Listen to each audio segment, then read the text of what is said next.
Mpenzi subscriber, karibu kwa channel hii ya Jeshi la Mtu Mmoja. Natumai mahali popote ulipo uko fresh, uko mzima mahali popote ulipo. Tunapokaribia kumaliza mwaka huu wa 2025. Tuombe Mwenyezi Mungu atujalie, atupe afya na atupe umri mrefu. Pindi miaka inapokwenda, ndio sisi tunakaribia kwenda kwa makaburi zetu. Siku zetu zinazorota hapa duniani. Kwa hivyo kila wakati tumuombe Mwenyezi Mungu atupatie husnul khatim. Waislamu wanajua maana husnul khatim ni nini. Kwa Kristo umri mrefu. Sitaki nihubiri, manake hapa najua kuna Waislamu na kuna Wakristo vile vile, na nyote ni watu wangu, tunawapenda. Kwa wale wale subscribe, asanteni sana kwa kunishika mkono. Wale wanaofuatilia pilipili na washukuru, na wale ambao kwamba wanatuma comment na washukuru, asanteni sana kwa kunishika mkono na kuiboresha hii channel ya Jeshi la Mtu Mmoja. Mpenzi subscriber, Marekani ilipofanya mashambulizi kule Nigeria, kaskazini mwa Nigeria,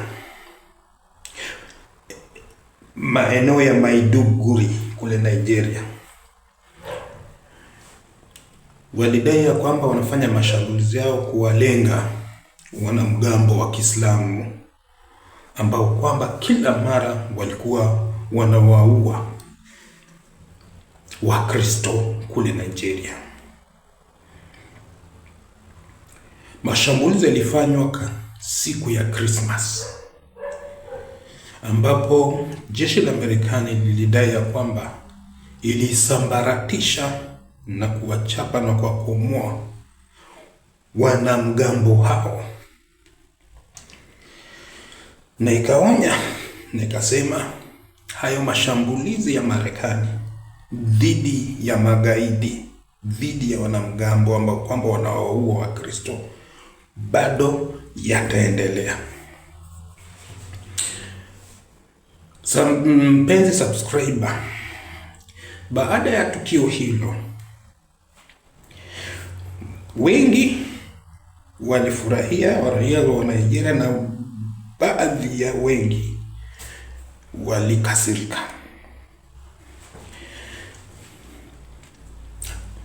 Baada ya kitendo hiyo ambapo kwamba imetendeka kule Nigeria,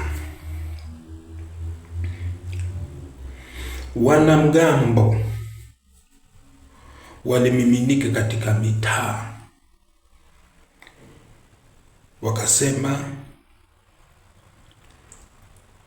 hawawezi wakakubali kupigwa na Marekani katika nchi yao.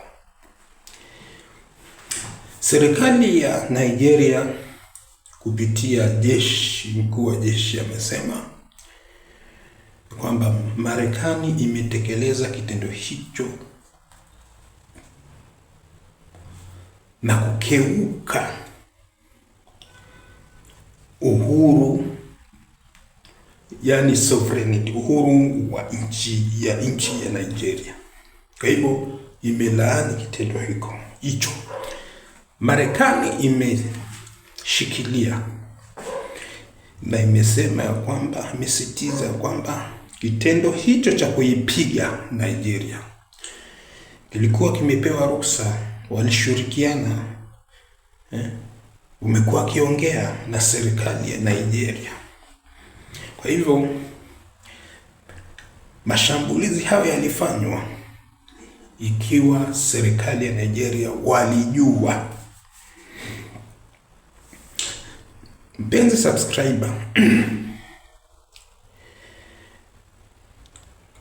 ni kwa nini Marekani wameshambulia Nigeria licha ya wao Marekani kusema kwamba wanapiga ama wanaikandamiza ama wanataka kuitokomeza kikundi ambao kwamba inawaua Wakristo. Sababu gani nyingine? Mimi nina fikira zangu, naona kwanza Marekani kufanya mashambulizi kule Maiduguri kaskazini mwa Nigeria ina malengo kadhaa. Moja, inataka kuonyesha ya kwamba Marekani inaitetea jamii ya Wakristo ambao kwamba wanakandamizwa Nigeria, na hiyo wanataka kuwafurahisha vikundi vinaosimamia masuala ya Wakristo, vikundi, mashirika, vikundi ambao kwamba wana msimamo mkali kule Marekani ya Wakristo. Kwa kimombo tunaita evangelicals, yani MAGA kwa ufupi inaitwa MAGA. Kundi hivyo viko na ushawishi mkubwa kule Marekani. Kuna vikundi viwili ambavyo vina ushawishi mkubwa Marekani. Kikundi ya kwanza ni IPAC ama IPAC. Kikundi ambao kwamba ni mwavuli ya mashirika ambao zinasimamia haki ya Wayahudi kule Marekani. Hiyo ni chombo ama shirika ambalo kwamba liko na nguvu sana na iko na sauti kule Marekani. Kikundi kingine ni MAGA, ni shirika ambalo kwamba ni mashirika evangelicals ya Wakristo, ambaye kwamba iko na uwezo na iko na nguvu na iko na tajriba ya kusawishi masuala ya kisiasa, ya kiuchumi, kila kitu kule Marekani. Na kikundi hiyo ndio ambao wanafadhili mashirika na makanisa ya Kikristo kote ulimwenguni, yani evangelical. Wako na nguvu ajabu. Sasa miongoni ya zile ambao wanafadhiliwa na mashirika hiyo ya evangelical ni baadhi ya makanisa ambao kwamba zipo kule Nigeria. Mshaona? Sasa waliwaambia wale shirika Amerika, sisi tutauawa, tunapigwa. Sasa kupitia shirika ya evangelical waliweza kupitishia ujumbe Donald Trump, Wakristo wanauawa, makundi ya wanamgambo wa Kiislamu wanaua Wakristo. Sasa ndio unaona Donald Trump ameweza akachukua hatua kama hiyo. Na je, ni kwa nini wanamgambo hao wanaua Wakristo? Kwa nini wewe unafikiria, yani acha niweke namna hivi. Je, unafikiria peke yao Wakristo peke yake ndio wanauawa kule Nigeria? Hapana. Wanaouawa pia ni Waislamu. Wanamgambo hawajui huyu ni Mkristo, huyo ni nani, huyo ni nani. Wanamgambo wanaingia kanisani, wanaua Wakristo, wanaingia msikitini, wanaua Waislamu. Na hiyo imetendeka. Juzi tu wameingia kule msikitini Nigeria. Siku kadhaa kabla ya Christmas wakaua Waislamu msikitini. Wanamgambo wameua Waislamu wenzao. Tumeona Syria, tumeona Iraq, tumeona Somalia, tumeangalia wapi. Sasa wengi wanaamini ya kwamba chombo hicho cha wanamgambo ni chombo ambacho kwamba kinafadhiliwa na Marekani na Wayahudi. Hiyo ni fikira tu yao. Kwa hivyo mpenzi subscriber, jambo lingine ambao kwamba Marekani imeingilia masala ya Nigeria kuwafuata wale magaidi ni pili. Unajua kuna ile inaitwa divide and rule, wagawe watawale. Marekani ukiona wanaingilia mahali, ujue kuna mambo. Yende kama sehemu hiyo, eneo hilo lina rasilimali ya dhahabu, rasilimali ya mali ya asili. Kuna uranium, kuna titanium, kuna lithium, kuna dhahabu, kuna almasi, kuna nini. Basi wanaimezema. Ukiona umeingia hapo ujue. Na vile vile kuna petroli na gasi area hiyo. Basi ujue kwamba Marekani wanailenga, wanaimezea mate eneo hilo. Kwa mfano ukiangalia nchi ya Venezuela, Marekani mwanzo ilikuwa inasema wanawafuatilia walanguzi wa madawa za kulevya kule Venezuela. Kidogo kwa tutakuja tukasikia kwamba Donald Trump amesema sisi tunataka mali yetu, mafuta. Najua Venezuela ina utajiri ya mafuta.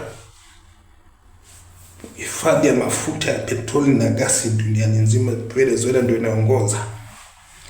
Sasa Marekani inaimezea mate. Sasa vita dhidi ya ulanguzi wa madawa ya kulevya ni kisingizio tu. Kuna jambo ficha ambao wanaitegea. Jambo ficha yenyewe ni mafuta, petroli na gasi, ambao kwamba saa hizi macho yameshafunguka, tumeshajua ya kwamba baada ya Marekani kuishikilia zile manuari, kuiteka zile manuari ambao kwamba zinaenda kule Venezuela, kwa jua kumbe ni mafuta. Na hiyo ndio alifanya Libya, hivyo ndio alifanya Iraq, hivyo ndio amefanya Syria, na hivyo wamekuwa kifadhili chini kwa chini. Vita vinaendelea wapi? Kongo, kwa sababu Kongo ina rasilimali nyingi. Sasa wao wana supply, wanapatiana silaha, wanafadhili masilaha vikundi chini, alafu nchi inaharibika, alafu kisha baadaye wao ndio wanakuja sasa kusema wanakuja kupatanisha. Lakini ukiangalia kwa undani, mzozo huo wote unafadhiliwa na wao. Sasa kule Nigeria ni nchi ambayo kwamba ina gesi na petroli. Ina gesi na petroli kwa wingi Nigeria. Sasa ikiwa ina gesi na petroli kwa wingi, na unajua miaka hii ambayo ya Donald Trump ni mwanabiashara, ni rais na tena ni mwanabiashara, mwanauchumi.